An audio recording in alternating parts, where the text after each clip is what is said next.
बासी रोटियां। सुनैना की नई नई शादी हुई थी। आज उसकी पहली रसोई थी।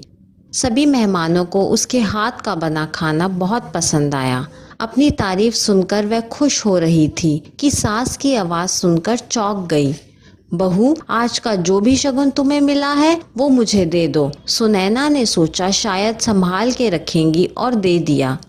आज से खाना तुम्हें ही बनाना है। मैंने बहुत रसोई संभाल ली।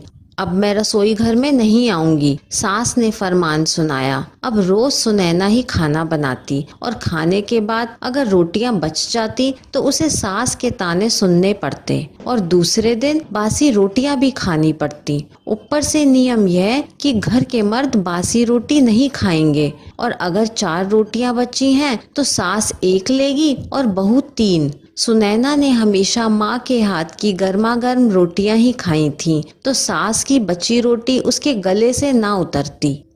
सुनैना ने रोटी के पोहे बनाना शुरू कर दिए, फिर भी उसकी सास सिर्फ चौथाई हिस्सा ही लेती, बाकी सुनैना को ही खाना पड़ता। फेंक भी नहीं सकती क्योंकि ससुर जी कचरे का डिब्बा कचरा देख करके ही फेंकते।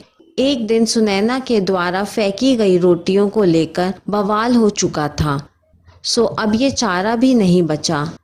एक दिन सुनैना ने सास से पूछ ही लिया, आप और पापा जी कितनी रोटियां लेंगे उतनी ही सेकूंगी।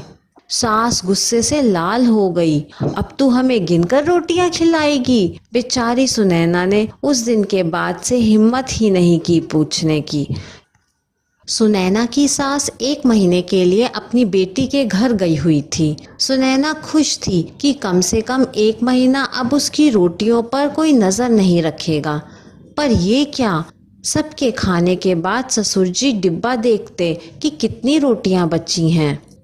सुनैना ने एक उपाय सोचा। वह कंप्यूटर क्लास जाती थी। ससुर जी को खाना खिला के रात की रोटियां चुपके से अपने पर्स में डाल लेती और क्लास के पास एक मैदान में कुछ गाय बंधी रहती थी जिन्हें लोग घास खिलाते थे। वह रोटियां खिला देती थी। पर एक दिन ससुर जी को शक हुआ कि आजकल बासी रोटियां एक भी नहीं बचती, क्या बात है। और उन्होंने छिपकर बहू का पीछा किया। देखा तो सब पोल खुल गई।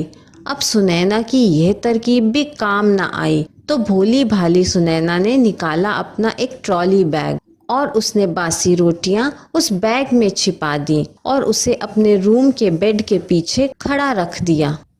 अब वह बासी रोटियां फटाफट चेन खोलकर बैग में डाल देती। 8-10 दिन यह क्रम चलने के बाद उसके पति शिविर को बेडरूम से बदबू आने लगी। उसने सोचा कि शायद बेड के आसपास चूहा मर गया होगा। यह सोचकर उसने पलंग के पीछे देखा तो बदबू बैग से आ रही थी। उसने जैसे ही बैग खोला बेहोश होते होते बचा। वह सुनैना के बिना कुछ कहे ही सब समझ गया। दूसरे दिन माँ के आते ही शिविर ने घर में फरमान जारी कर दिया कि सब गरम गरम रोटियां खाओ ताकि बासी ना बचे, और अगर बच भी गई तो घर के सारे सदस्यों में बराबर बटेंगी। और हाँ माँ, आपका खाना हो जाए तो सुनैना के जितनी गरम रोटियां आप सेक देना, उसे बहुत पसंद है। सुनैना आंखों में खुशी के आंसू लिए शिविर की तरफ देख रही थी। ये कहानी आपको कैसी लगी मुझे कमेंट करके ज़रूर बताइए। कहानी पसंद आई हो तो लाइक, शेयर और चैनल को सब्सक्राइब करना ना भूलें। कहानी सुनने के लिए आपका बहुत बहुत धन्यवाद।